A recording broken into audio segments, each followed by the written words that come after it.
మా 5-6 నెలల పాలనకి రెఫరెండం అన్నాము, దానికి తగ్గట్టుగానే మేము చెప్పుకోదగ్గ ఫలితాలు వచ్చాయి అని కాంగ్రెస్ నేతలు చెప్తున్నారు. తెలంగాణకు సంబంధించి ఎవరికి వచ్చినా చెప్పుకోదగ్గ ఫలితాలు 4 నుంచి 8కి పెరిగితే ఎంత శాతం పెరిగింది చూస్తారా, లేకపోతే 14-15 రాకపోతే మా రెఫరెండం అన్న దాన్ని చూస్తారా?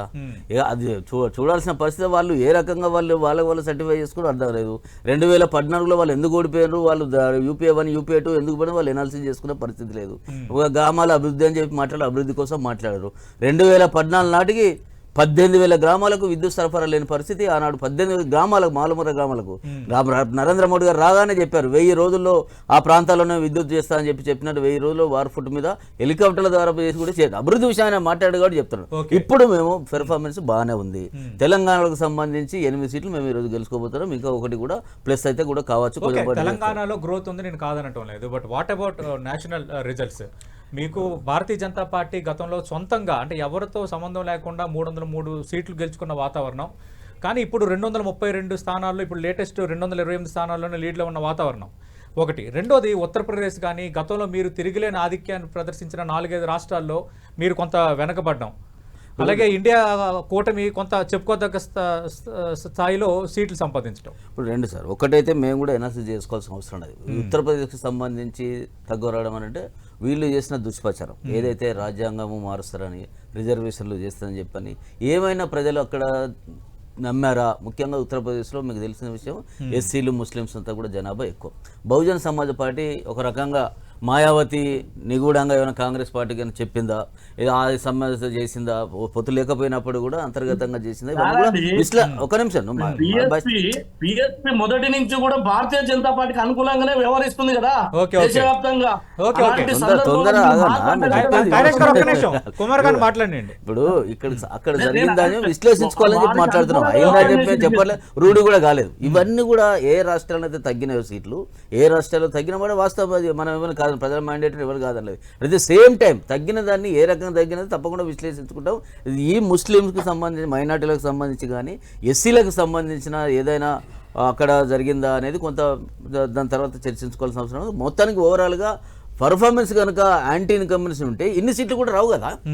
మేము ఒక టార్గెట్ పెట్టుకుని పోతాం. ఎవరైనా ఒక లక్ష్యం పెట్టుకున్నప్పుడు ఈరోజు 175 సీట్లు ఆంధ్రప్రదేశ్లో నాకు ఒక్కడు కూడా తగ్గనని చెప్పని జగన్ గారు పెట్టినారు. ఈ రోజు పరిస్థితి తగ్గింది. అదే భారతీయ జనతా పార్టీ కూడా అంతే ఉంటుంది. తెలంగాణ విషయానికి వస్తే, తెలంగాణలో మీరు రాబోయేది బీజేపీ ఇక ముందు మాదే ఉంటుందనే ధీమాలో ఒకటి కనిపిస్తున్నారు. కానీ మొన్నటి అసెంబ్లీ ఎన్నికల్లో మీ అభ్యర్థులంతా, ఓడిపోయిన అభ్యర్థులు ఇప్పుడు ఎంపీలుగా గెలుస్తున్నారు. ధర్మపురి అరవింద్, బండి సంజయ్, ఈటెల రాజేందర్, రఘునందన్ రావు ఇలాంటి వాళ్ళంతా మంచి లీడ్లో ఉన్నారు. గెలుస్తున్నారా ఓడతారా చూద్దాం. కానీ అంటే దీన్ని ఎలా చూడాలి? కేవలం మోడీ, ఎన్డీఏ ఆ హవాగా చూడాలా, లేకుంటే ఇక్కడ బీజేపీ పెరిగిందనాలా?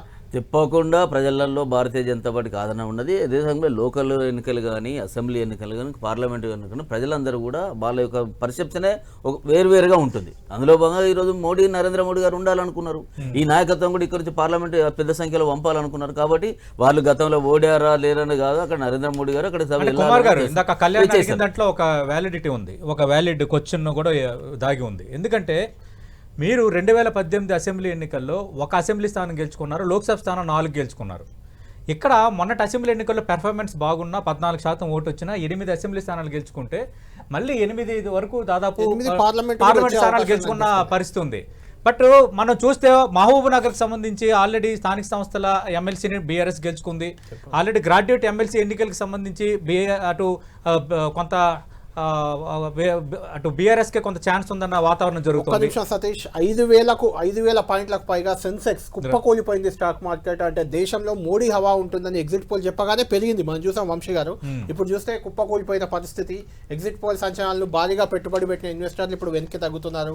అంటే కేంద్రంలో ఒక స్టేబుల్ గవర్నమెంట్ ఏర్పడట్లేదు, రావట్లేదు అనే ఆందోళన ఏమైనా ఇన్వెస్టర్లో కనిపిస్తుందా? ఎలా చూడాలి దీన్ని? కరెక్ట్ అండి. ఎందుకంటే నేను ఇందాక కూడా చెప్పినాం కదా, ఎలక్షన్ అవి వరకు అయితే ఒక ఎత్తు, ఎలక్షన్ అయిన తర్వాత కూడా ఒక ఆర్టిఫిషియల్ ఒపీనియన్ని మొబిలైజ్ చేయడానికి, క్రియేట్ చేయడానికి కొన్ని పార్టీస్ ట్రై చేస్తూ ఉన్నాయి. అందులో బీజేపీ ఒకటి చేసింది. స్టాక్ మార్కెట్ మన అంతే జనరల్గా చూస్తూనే ఉంటాం.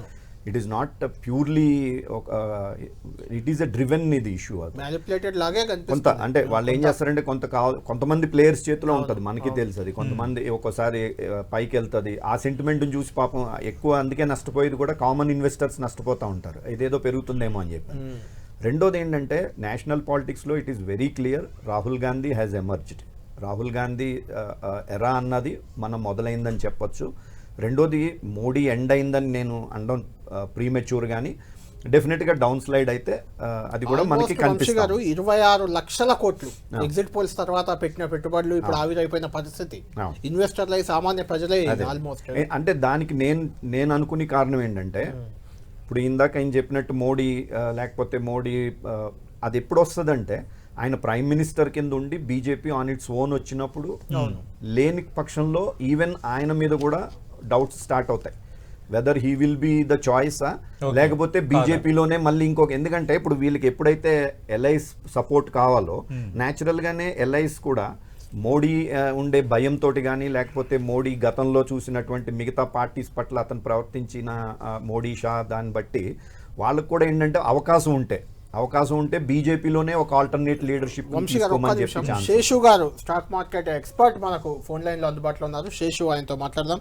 శేషు గారు, ఎలా చూడాలి స్టాక్ మార్కెట్ కుప్పకూలిపోవడాన్ని, దాదాపు 26 లక్షల కోట్ల సామాన్యుల సంపద ఆవిరైపోవడాన్ని ఎలా చూడాలి? దీనికి కారణాలు ఏమనుకుంటున్నారు? అంటే ఎగ్జిట్ పోల్స్ కి ఉన్న తేడానే దీనికి కారణంగా చూడాలా? ఎగ్జాక్ట్ గా అండి. ఎగ్జిట్ పోల్స్ కానీ గమనిస్తే దాదాపు అందరు కూడా బీజేపీ లాస్ట్ టైం తో ఈక్వల్ లాస్ట్ టైం కన్నా ఎక్కువ కూడా రావచ్చని మనం అనుకున్నాము. అయితే ఎగ్జిట్ పోల్ తర్వాత ఎగ్జాక్ట్ పోల్స్ రియల్ గా ఈ రోజు మనం చూస్తే దానికి రివర్స్ గా ఉంది. తర్వాత బీజేపీకి ఓన్ గా కూడా 270 కాదు కదా, ఈవెన్ 250 కూడా దాటే అవకాశాలు ప్రస్తుతానికి లేదు. సో ఆబ్వియస్ గా వేరే వాళ్ళ మీద ఖచ్చితంగా ఆధారపడి గవర్నమెంట్ ఫామ్ చేయాల్సిన అవసరం ఇప్పుడు ఉంది. సో దానివల్ల ఏంటంటే ఒక్కసారి మార్కెట్ లో సెంటిమెంట్ అనేది నెగటివ్ అయిపోయింది. హలో శేషు గారు చెప్పండి. పీసీఆర్ ఫోన్ లైన్ కట్ అయినట్టు చూడండి. వంశీ గారు, స్టాక్ మార్కెట్ ఇంత పరిస్థితి అంటే పుంజుకునే అవకాశం మళ్ళీ ఎన్ని రోజుల్లో స్టెబిలిటీ విషయంలోనే చూస్తారండి. ఒకసారి గవర్నమెంట్ స్టేబుల్ అయినాయి అంటే ఎనీ గవర్నమెంట్. రెండోది నాకు బాగా గుర్తు, ప్రణబ్ ముఖర్జీ ప్రెసిడెంట్ ఉన్నప్పుడు మేము ఒక టూర్కి వెళ్ళడం జరిగింది. ఇండియన్ డెమోక్రసీ గొప్పతనం గురించి చెప్తూ పార్టీస్ని వాళ్ళే కంట్రోల్ చేస్తారు. ఏదో ఒక రోజు ఎలక్టరేట్ కొన్ని నాళ్ళు జరుగుతుంది. ఇప్పుడు మనకి 91 తర్వాత ఎలక్షన్లో మీరు చూస్తే 96 ఒక ఎలక్షన్, 98 ఒక ఎలక్షన్, 99 ఎలక్షన్.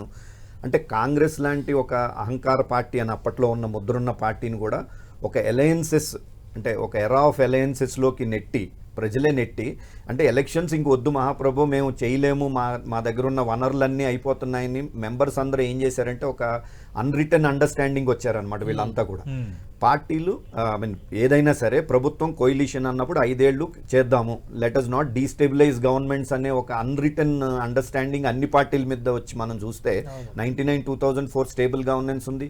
2004 అన్ని స్టేబుల్ గవర్నెన్స్ వస్తున్నాయి. ఇప్పుడు కూడా ఒకవేళ కాంగ్రెస్ ఎన్డీఏ కాకుండా India alliance with some understanding వస్తే కూడా ఖచ్చితంగా స్టెబిలిటీ పరంగా పెద్దగా నేనైతే డౌట్స్ పడట్లేదండి. అది వచ్చిన తర్వాత ఆటోమేటిక్గా ఇవన్నీ మళ్ళీ. వంశీ గారు, ఒకటి రెండు ఇంపాక్ట్ ఏమైనా కనిపించిందా ఇలాంటి ఫలితాలు? అంటే ఇండియా కూటమికి కూడా మెరుగైన ఫలితాలు రావడానికి ఒకటి, మోడీ మళ్ళీ మంచి మెజార్టీతో వచ్చిన 400 ఇండిపెండెంట్గా బీజేపీ అధికారంలోకి వచ్చిన రాజ్యాంగాన్ని మార్చేస్తారు, అసలు మళ్ళీ ఎన్నికలే ఉండవు అనే ఒక ప్రచారం కూడా జరిగింది. అదే అన్ని రకాలు అండి. అంటే ఇప్పుడు you can't fool all the people all the time అంటాం మనం. సో ఆ విధంగా చూసుకుంటే మీరు దేనికైనా, అలాగే రేవంత్ కూడా చెప్తా ఉంటారు ఎక్స్పైరీ డేట్ అని. సో ఆ ఎక్స్పైరీ డేట్ అన్నది ఇండియన్ పాలిటిక్స్లో మనం చూస్తూనే ఉన్నాం. మనం ఒక రకమైనటువంటి మూడ్లోకి వెళ్ళిన తర్వాత మీరు చూస్తే కూడా అంటే సోషల్ మీడియాలో బీజేపీకి వ్యతిరేకంగా పోస్టులు పెట్టడమే ఒక రకమైనటువంటి భయానక వాతావరణం నుంచి గత 4-5 నెలల్లోంచి పర్టికులర్గా చూస్తే కనుక మీరు చాలా మటుకు జనాల్లో ఒక రకమైన సెకండ్ థాట్ అన్నది వచ్చింది.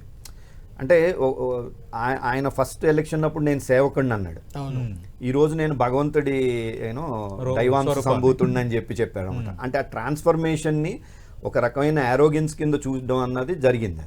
మన ఇండియన్ పాలిటిక్స్లో యారోగెన్స్ని భరించరండి.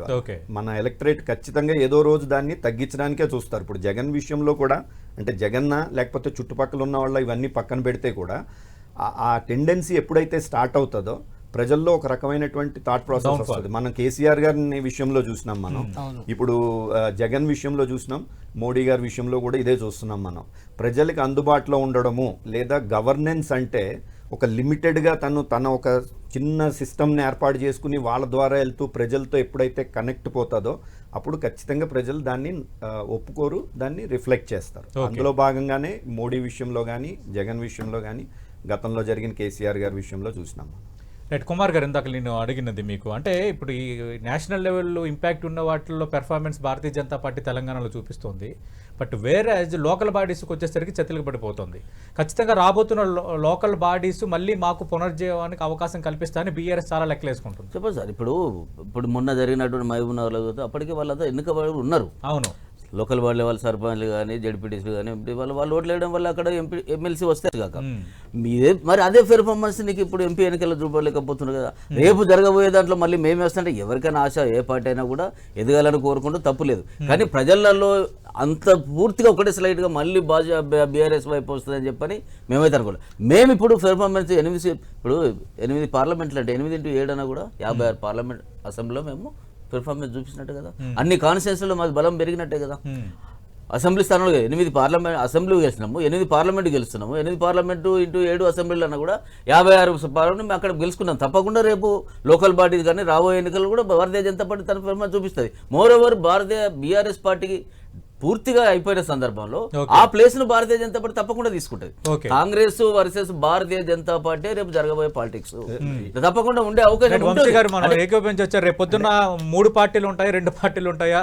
బీఆర్ఎస్ ని మేము మొత్తం కబలించేస్తున్నాము, ఇంకా మా విస్తృతి పెరిగిందని మేమనట్లేదు. ఆ ప్లేస్ మేము తీసుకుంటామని చెప్తున్నాం. ఇది బీజేపీ గెలుపు కన్నా నేను బీఆర్ఎస్ ఓటమిగా ఎక్కువ చూస్తానండి.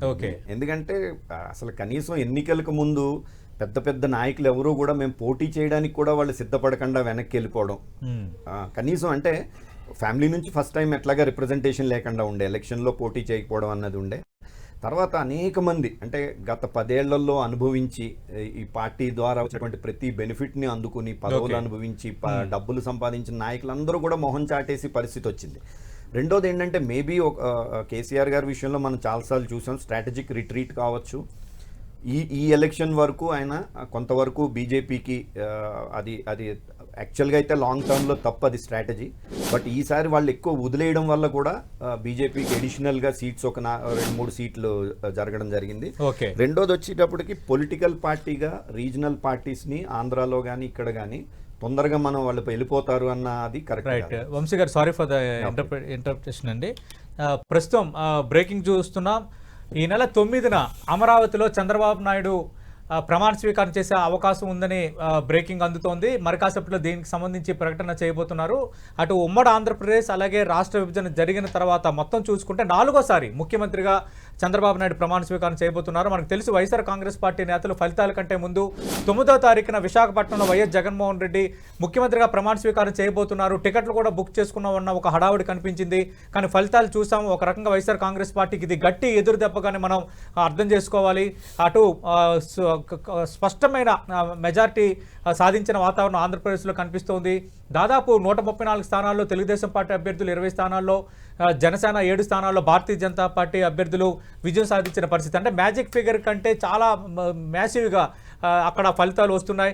గతంలో వైఎస్ జగన్మోహన్ రెడ్డికి 151 సీట్లు వస్తే ఇది రికార్డు స్థాయి విక్టరీ అన్నారు. కానీ ఇప్పుడు కూటమికి 160కి పైగా సీట్లు సాధిస్తుండడం అనేది నిజంగా ఇది ఒక టెరిఫిక్ విజయంగానే విశ్లేషకులు అభివర్ణిస్తున్న అంశం అయితే కనిపిస్తోంది.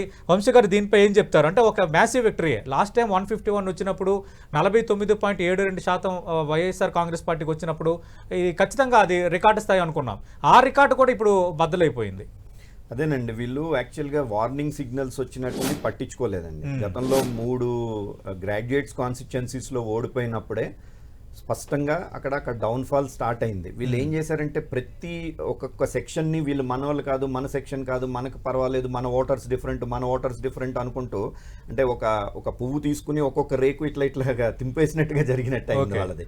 అంటే వీళ్ళు కాపులా సెక్షన్ అయితే మనది కాదు, లేకపోతే ఇంకొక కమ్యూనిటీ మనది కాదని. రెండోది ఈయన ఇంకొక పెద్ద ప్రాబ్లం అంటే ఒక స్ట్రాటజిక్ ఎర్రర్ ఇంకోటి ఏంటంటే క్లాస్ వార్లోకి వెళ్ళడం జరిగింది. అంటే మొత్తం బెనిఫిషియరీస్ అంతా నాతో ఉంటారు, ఇది ఇంకా అసలు caste పేదలు war వర్సెస్ కాదండి. పెత్తందారులు అన్నారు. అన్నారు అది క్లాస్ వార్ అన్నది తప్పు. మన ఇండియన్ పాలిటిక్స్ లో ఇప్పటికీ caste is more important. Right. ఒకవేళ క్యాస్ట్ ఇంపార్టెంట్ కాకుండా ఈవెన్ నేషనల్ పాలిటిక్స్ లో చూసుంటే మనం బీజేపీ ఎప్పుడో 400-500 సీట్లు వచ్చేసి ఉండాలి. సో మనకి caste is more the dominant or the decisive role in politics rather than class అన్నమాట. రెండోది ఏంటంటే ఈ ఎప్పుడైతే బెనిఫిషియరీస్ది కూడా ఇలా ష్రింక్ అవుతూ వచ్చిందో, బెనిఫిషియరీస్లో కూడా ఏమైందంటే ఒక రకమైనటువంటి ఇంట్రాస్పెక్షన్, అంటే ఎంతకాలం ఇట్లా అవుతుంది, ఒకటి ఎంతకాలం ఇట్లా చేసుకుంటూ వెళ్తారు. రెండోది ఏంటంటే మనకి ఎంత ఇస్తున్నారో దానికన్నా మన దగ్గర నుంచి ఎక్కువ వెళ్తున్నది అన్నది కూడా చాలా వాళ్ళకి కంపారిజన్ వచ్చిందండి. అంటే ఫర్ ఎగ్జాంపుల్ ఇప్పుడు వాహన మిత్ర అని చెప్పి 10,000 ఏదో ఇస్తా ఉండేవారు, గ్రీన్ ట్యాక్స్ 600 నుంచి 6,000 అయింది, ఇన్సూరెన్స్ 28,000 నుంచి 72,000 అయింది. సో మన చేతికి ఇట్లా కుడి చేతితో ఇచ్చిన తర్వాత ఎడం చేతితో ఇంకా ఎక్కువ తీసుకుంటున్నారు అన్నది కూడా బెనిఫిషియరీస్లో వచ్చింది. మీ బేస్ అంతా బెనిఫిషియరీస్లో పెట్టుకుని ఆ బెనిఫిషియరీలోనే మళ్ళీ డీవియేషన్ వచ్చేటప్పటికి ఈరోజు ఇటువంటి పరిస్థితి వచ్చింది. అంటే ఇప్పుడు అక్కడ కూడా వెల్ఫేర్ స్కీమ్స్ గెలిపిస్తాయి అనుకున్నారు. ఇక్కడ కేసీఆర్ కూడా అంటే ఆంధ్రప్రదేశ్ అంతా కాకపోయినా ఇక్కడ కూడా ఎక్కువ వెల్ఫేర్ స్కీమ్స్ ఇచ్చారు. అంటే వెల్ఫేర్ స్కీమ్స్ గెలిపించవు, ప్రజల అభివృద్ధి కూడా కోరుకుంటారు, రెండు సమ్మిళితంగా ఉండాలన్న ఒక సంకేతమైన ప్రజలు పంపించారనుకోవాలా? అటు తెలంగాణ రిజల్ట్, ఇప్పుడు లేటెస్ట్గా వచ్చిన ఏపీ రిజల్ట్ చూసినప్పుడు ఏమనిపిస్తుంది? తెలంగాణలో చూస్తే మీకు అట్లా అనుకుంటే తెలంగాణలో there is a very good balance అండి. ఒక అభివృద్ధి పరంగా చూసుకున్నా, సంక్షేమ పరంగా చూసుకున్నా కూడా బ్యాలెన్స్ మనకి కనపడుతూ ఉన్నది ఈ 10 ఏళ్లలో. ఆంధ్రాలోకి వచ్చేటప్పటికి ఏంటంటే నేను ఇందాక చెప్పినట్టు ఇంట్రాస్పెక్షన్ లో ప్రతి ఒక్కరికి ఏంటంటే అంటే గవర్నెన్స్ అంటే ఇంక ఇదేనా, ఇట్లాగా బటన్ నొక్కడము మనకి డబ్బులు రావడమేనా, లేకపోతే ఇంకా బియాండ్ దిస్ గవర్నెన్స్ అండ్ ఎంతకాలం జరుగుతుంది, బియాండ్ డీబీటీ, బియాండ్ డీబీటీ అన్నది అసలు గవర్నెన్స్ ఉన్నదా ఇంకొకటి అన్నది ఒకటి బాగా ఎక్కువ వచ్చింది. రెండోది నేను ఇందాక చెప్పినట్టుగా ఈ చేత్తో ఇచ్చి ఈ చేత్తో ఎక్కువ తీసుకుంటున్నారు. థర్డ్ పాయింట్ ఏంటంటే లిక్కర్ అండి. మీ బెనిఫిషియరీస్ లోనే ఓట్లు పోవడానికి కూడా లిక్కర్ విషయంలో చాలా ఒక రకమైన వ్యతిరేకత. అంటే ఈ రోజున్న సోషల్ మీడియాలో ప్రతి ఒక్కటి చాలా క్లియర్గా తెలుస్తూ ఉంది అందరికీ. ప్రొడక్షన్ అంతా వీళ్ళ కంట్రోల్లోకి వెళ్ళింది అన్నది అందరికీ తెలిసింది. సో ప్రొడక్షన్లో వచ్చి ప్రాఫిట్స్ కన్నా కూడా ఇంకా అదనంగా ప్రాఫిట్స్ రావడం కోసం ఎక్కడో డైల్యూట్ చేస్తున్నారు, లేదా కొంత నాసిరకం వస్తుంది, దానివల్ల మా హెల్త్ పాడైపోతుంది, మా డబ్బులు పోతున్నాయి అండ్ రేట్లు పెరిగిపోయినాయి. ఇది కూడా బెనిఫిషియరీస్లో మేల్ సెక్షన్లో చాలా ఎక్కువ పనిచేసింది అది. సో ఇవన్నీ కారణాలు చూస్తే ఇంకొకటి ఏంటంటే ఎప్పుడు కూడా 83 నుంచి మనకు తెలుగుదేశం వస్తే ఒక్క విషయం ఏదో క్లించ్ చేస్తుందండి ఎలక్షన్. అప్పటిదాకా చేసిన అన్ని పోతా ఉంటాయి. ఇప్పుడు అట్లా చూసుకుంటే నేను అదే చెప్తున్నా మీకు, తెలంగాణలో నిజంగా ఒక కాంటెంపరీ పాలిటిక్స్ లో ఇంత అద్భుతంగా ఒక సోషల్ వెల్ఫేర్ స్కీమ్స్ కానీ డెవలప్మెంట్ కానీ రెండిటిని కాంబినేషన్ దెబ్బతినకుండా చాలా మటుకు చేసుకొచ్చారు. బట్ పబ్లిక్ అది చూడలా, ఇంకా చాలు మనం ఒక 10 ఏళ్ళు ఇచ్చినాము, ఈయనకి ఒక అవకాశం ఇచ్చినాము, ఇంకొక ఇప్పుడు మనకి తెలంగాణ ఇచ్చింది వీళ్ళు ఉన్నారు కదా వీళ్ళని చూద్దామని కొంత ఆలోచన వచ్చింది. రెండోది ఏంటంటే ఎప్పుడైతే ఒక ముఖ్యమంత్రి ప్రజల నుంచి దూరంగా వెళ్ళిపోయి ఒక రకమైన ఒక కోటలోకి వెళ్ళిపోయి ఒక చుట్టూ ఒక సిస్టమ్ని ఏర్పాటు చేసుకుంటారు, ఆ సిస్టమ్ ఏం చేస్తుందంటే వాళ్ళు ఇన్ఎఫిషియెంట్ అయినా కూడా ఒక ఎఫిషియెంట్ అతన్ని లోపలికి రానియడానికి చూడరు, వాళ్ళు ఎలా చేయనియరు, ఎందుకంటే మన ఎగ్జిస్టెన్స్ పోతుంది కదా అని చెప్పి వాళ్ళు రానియరు. ఈయన కళ్ళు చెవులు అన్ని వీళ్ళే అవుతారు అనమాట. వాళ్ళకు కూడా ఏంటంటే మనం మంచి మన గురించి పొగుడుతో చెప్తూనే వాళ్ళు దాన్ని లైక్ చేస్తారు, క్రిటిసిజంని తట్టుకోలేని పరిస్థితికి వచ్చేస్తుంది. మన క్రిటిసైజ్ చేస్తారా వీళ్ళు, మనం ఇంత చేస్తున్నాం అన్నదానికి అనమాట. సో అదొక్కటి క్లించ్ చేసింది. మీరు చూస్తే it is not overwhelming victory for Congress.